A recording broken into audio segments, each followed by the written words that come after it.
there's something in economics called the middle income trap, which is you can get from low income to middle income pretty directly, assuming you're not utterly corrupt.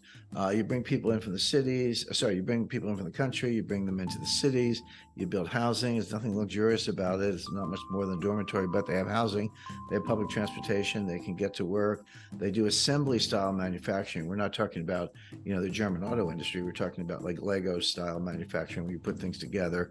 People say, well, they make iPhones. Well, they do make iPhones, but all the parts are made elsewhere. They're made in Germany, South Korea, Japan, and elsewhere. Actually, 26 countries for the iPhone.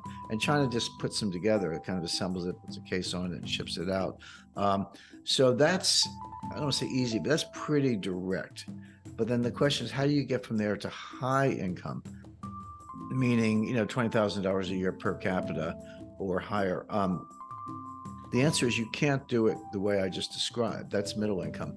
To get to high income, you have to have high technology and high value added. You have to invent stuff. You have to find things that are highly scalable, that are original. The Chinese are not good at that, and neither is anybody else. There are only a couple countries that have ever pulled this off. Singapore is one, Hong Kong, Taiwan, Japan, although Japan's, they had a highly educated population before World War II. They were decimated in World War II, but then when they came back, they had a lot of foreign investment, but they had a well-educated population. So it's very hard to do. So China's stuck there. So you can't just take those growth figures and go, oh, by 2031 they'll pass this. What's happened is it's leveled off. Now, China has slowed down a lot. They've gone from 10% to 7% in terms of annualized growth. They've gone from 10% to 7% to 5%. They're stretching right now to get to 5%. And then in addition to that, you have to look at the components of growth. So there's consumption, investment, government spending, and net exports. And there are many subcomponents in that, including inventories and a lot of other categories. But China, the United States, for example, is about 70% consumption and 25% in investment, and then the rest is government spending and net exports, which are very small factors. I know we have $1 trillion deficit, but we get a certain amount of that. That's $1 trillion in the context of a $23 trillion or $25 trillion economy. So it's not a big factor, but with China, it's different. Their consumption factor is down around 25%, but their investment factor is 45%. Now, investment's not a bad thing if it's productive. If you're going to invest in things that have higher output than the cost of funding, that's a good thing. You'll grow. It's not even a Keynesian multiplier. It's just a smart investment, and that's true for some infrastructure and building your first airports and your first high-speed railroads and all that. But China has gone way, way, way overboard in non-productive ways. Again, I mentioned I've been to China a number of times. I've seen these ghost cities. I've been in them.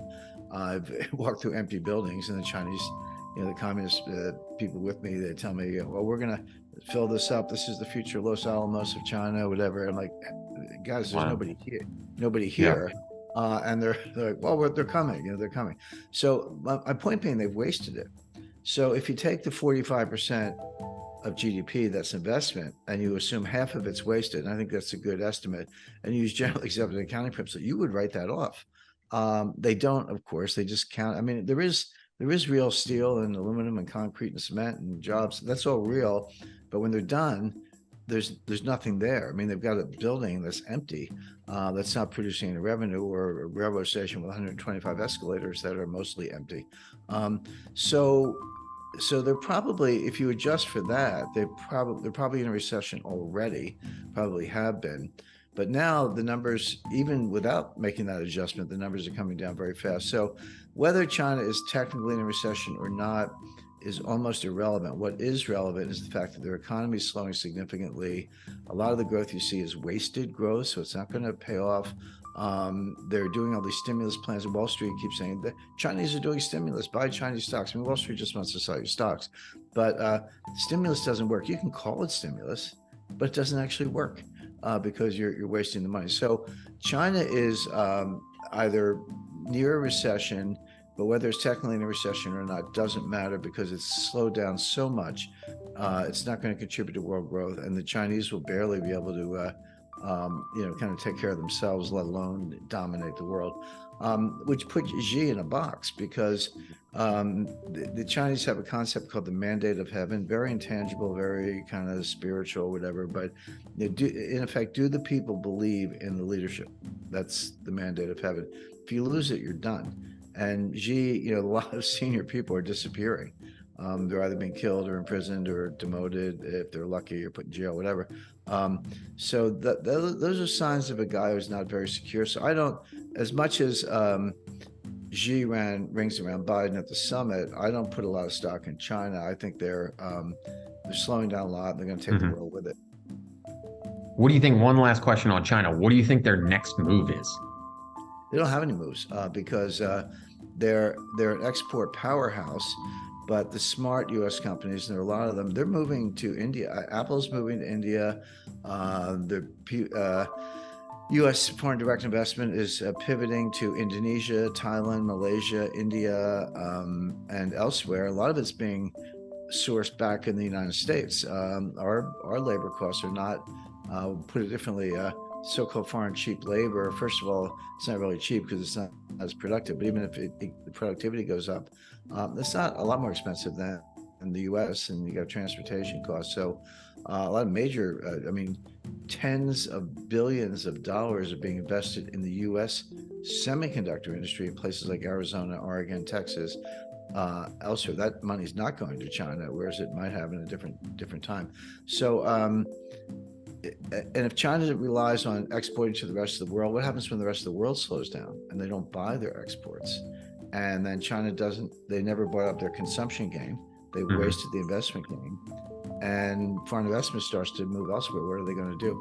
I think they're in a very difficult spot. They can avoid a recession by lying about the data, which they also do. But in real terms, no. Now let's define recession. Let's put it in the Chinese context. China had been growing at double digits, 10% or more, sometimes 15% per year, compounded for 15 years, going all the way back to 1990. 1994 was really the takeoff point. Deng Xiaoping did some major reforms beginning as early as 1979. There was good growth in the 80s. My first visits to China were in the early 90s. I was there, not counting Taiwan, because I've been there a number of times, but mainland China, Shanghai. And I actually get out in the country, and south of Nanjing, and been to Xi'an, Wuhan. I've been to Wuhan. I was kind of ground zero for the pandemic, up and down the Yangtze River. So I've been around China, but I started in 1991, and so that's like 30 years, over 30 years ago. But there were no Americans there. I ran into Brits, Australians. You run into Australians everywhere you go. Some Germans, but no Americans, because it was not long after Tiananmen Square. Tiananmen Square was 1989. The U.S.-China relations went into a deep freeze.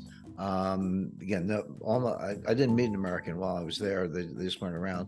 But it was really 1994 when things took off. And through 2008, China just grew enormously from a very low base. So you get that kind of, double-digit compounding. Yeah, that's an enormous growth, but from a low base. But if you go back to 2007, kind of before the global financial crisis, if you picked up the Economist or the Financial Times or the New York Times, whatever, they would say, well, China's going to surpass the United States in terms of economic output. And they were even giving dates, which is a simple extrapolation from the data. They were saying 2031, 2032, whatever it was, the U.S. is growing like this, China's growing like this, and China's going to surpass. And I said at the time that was nonsense. And the reason is that, yeah, that was the growth track record, but you can't just extrapolate from that.